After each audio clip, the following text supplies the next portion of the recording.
Simon, you've said that the best interests duty is really a process or a conduct obligation on the advisor, and that appropriate advice is the obligation with respect to the advice that emerges from that process.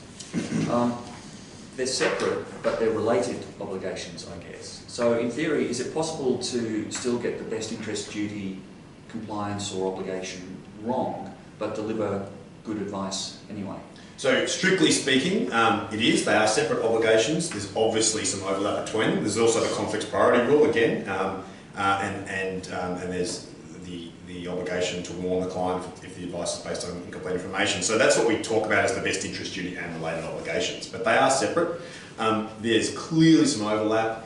ASIC itself sort of conflates appropriate advice and best interest duty in its reports in RG 175 and 515 and report 562. So I guess the way I look at it is that the best interest duty is about going through the right steps. And if you look at the safe harbour steps, most of them are pretty good. I don't think the last one's very, very helpful. Any other most of them provide certainty. The last one does the opposite. But identify your client's needs and objectives. Identify the subject matter of the advice the client is seeking. Do your product research. Tailor the advice to the clients. These are just good steps. I think we're all okay with that. Now, if you don't do those things, is it possible to actually come up with the resulting advice that is appropriate? You'd be lucky. It's technically possible, but I tell you what won't be possible, and this comes back to my point about documentation. How would you then explain how that advice, even if it is right, how do you explain that it's likely to leave them in a better position and how it's better able to satisfy their needs and objectives? If you haven't done that work, you actually can't do it. Well, so, to that point then, how do you demonstrate to ASIC that you have met the obligation? What will they be looking for when they're assessing whether the advice was appropriate or not? So on the advice file, so we know this over the last few years and the way that ASIC operate is that they're not as interested in talking to advisors or clients. They do a desk review. They'll usually start with section 912C notice to get some information, and they'll request a bunch of files. Whether that's en masse, like for a report like 562 or 515, or for a specific advisor or practice investigation. And they'll do a desk review. And what they want to see is they want to see that the safe harbour steps have been satisfied, so on the file more broadly. Have I completed the FNA, or are there gaps in that? Is there evidence of product research on there? And if they don't see that that's on the file, they will just call that a failure of best interest duty, which is why that failure rate in section in report 562 was so high. It's 75%. It wasn't bad advice or bad client outcomes. It was a failure for to document compliance with best interests. So how do you walk that line then between documenting it accurately and appropriately and avoiding the ticker box approach to compliance? Well, I think the first step is the intellectual step. The second step is the documentation of it. ASIC have a class order that requires you to document the reasons why you think you're meeting the obligations, and people need to be very aware of that class order, because if they're not documenting it, then they're in breach of that class order. Yeah, it is a legal obligation too. We often describe to our clients that unfortunately if your documentation's not right, you're sort of guilty until proven innocent. And they can sort of go, well, that's not right. Well, actually it is, because you've got this obligation. The instrument changes section 912G of the Act, which essentially requires you to have that documentation to evidence your compliance with the best interest duty. So if you don't do it, you are guilty. So documentation is key. Yeah. So it's a common refrain, and an understandable refrain, that the best interest duty and other issues as well are just increasing the compliance burden on advisors. So Andrew, I'm curious to hear what you have to say about how technology is helping to address that issue and how it is potentially helping to alleviate that burden.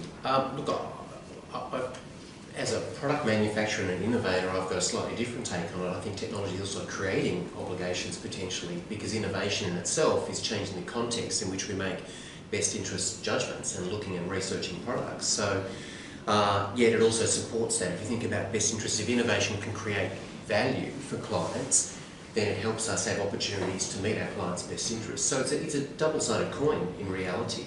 From the product manufacturing point of view, there's been a revolution in technology unlocking value, or the perception of value. Is there evidence for that? That's another question. But even if you take the example of technology which provides a large range of product choice to clients and to advisors. It gives the advisor a range of options and choice to make the right decision as opposed to a constrained choice. That's very simple. When you look at technology innovating and creating managed accounts and the possible taxation benefits or the transaction cost differences because you've got less buy-sell spreads or you've got different transaction costs, those things can feed into giving a lower cost option, whether you're doing active or passive investment styles. There are cost advantages. So technology is actually maybe complicating things yet also creating opportunities in the area of lowering transaction costs with managed accounts, in the area of eliminating or changing the buy-sell spread outcomes, in the area of tax parcel management. If you can create value by lowering tax obligations, by managing tax parcels in a non-unitised structure, and I know this is complex, but that is actually creating opportunities for clients. So I think technology is both complicating it, but also creating opportunities. We have to find a way of evidencing that and making it more simple for clients. Having said that, Simon, clearly technology is helping with compliance processes, record keeping, SOA generation, ROA generation, building evidence and documentation to support best interests, and the industry has to keep doing that. That's a no-brainer. But on the other side of it, innovation and technology is actually double-sided, but all in the intention of building better outcomes for clients. The other thing I'd say about technology is the contribution it can make to keeping the cost of giving advice under control. Yes. Yeah. We've got all sorts of pressure on the cost structures of financial advice businesses at the moment, including the cost of giving advice. So everything that we can do within the broader industry and the profession to reduce the cost of delivering advice is going to be beneficial for advisors to continue to provide these services to a broad range of clients.